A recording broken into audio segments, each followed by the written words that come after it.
Dear students, today in the time of text messages and WhatsApp and email, we have avoided or ignored the skill of letter writing.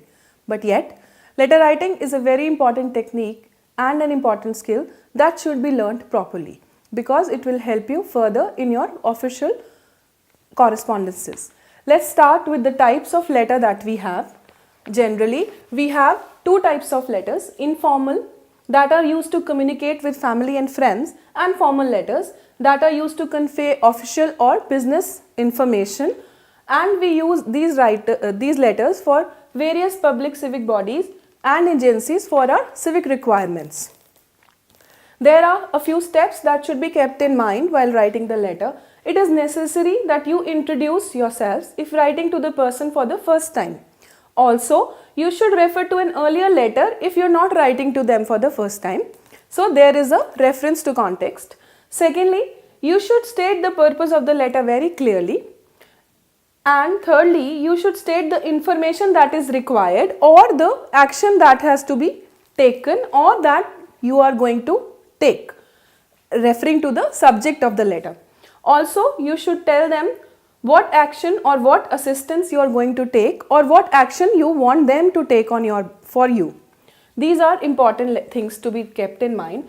Also, you must understand while writing an effective letter, you should have the purpose in your mind. That is, when you are given the question, you should be able to know what is the purpose of the writing of the letter.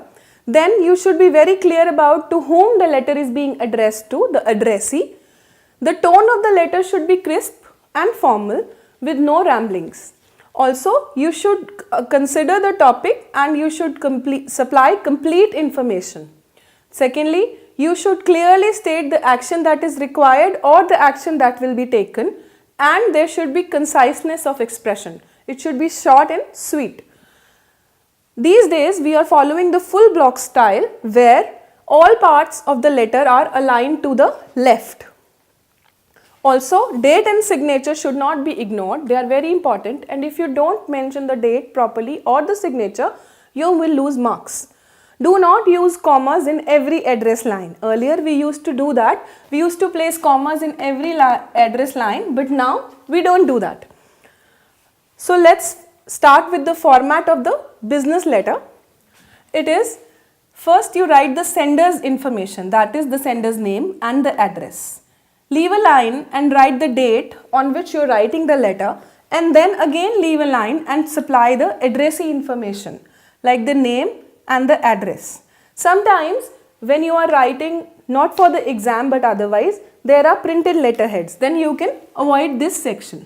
But in any case, you have to write the name of the sender.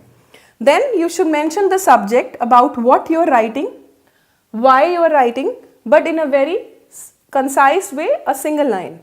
And then there comes the salutation. Now regarding the salutation, there are important things that you should remember.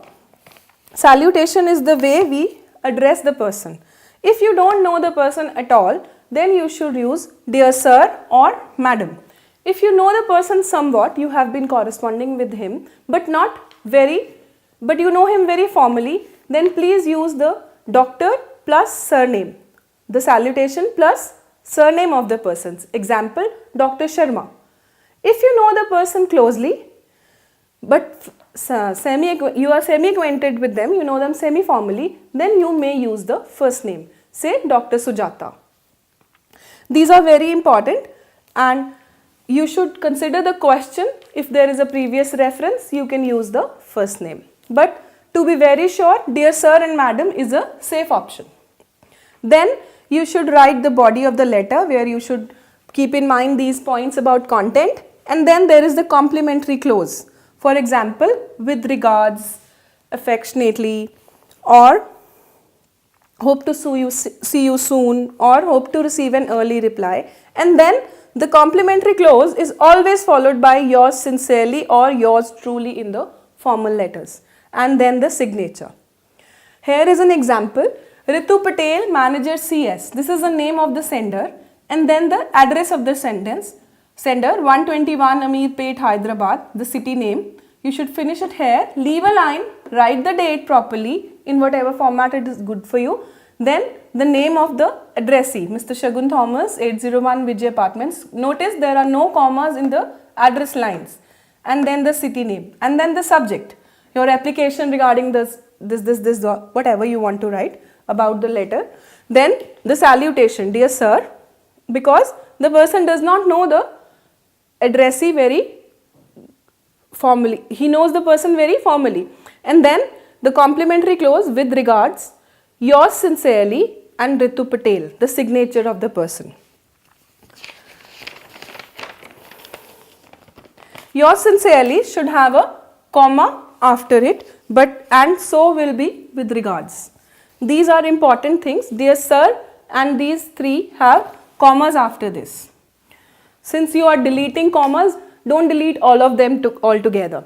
Remember, do not use hackneyed expressions when you are starting the letter. These days we don't do that. Say, don't start with reference to your letter dated this. Write in the normal way, I received your letter on this date regarding this. This is how you have to start. And also never end with hanging participles like thanking you. It should be written thank you or looking forward to your reply. No, you should write I will look forward to your reply or I look forward to your positive reply.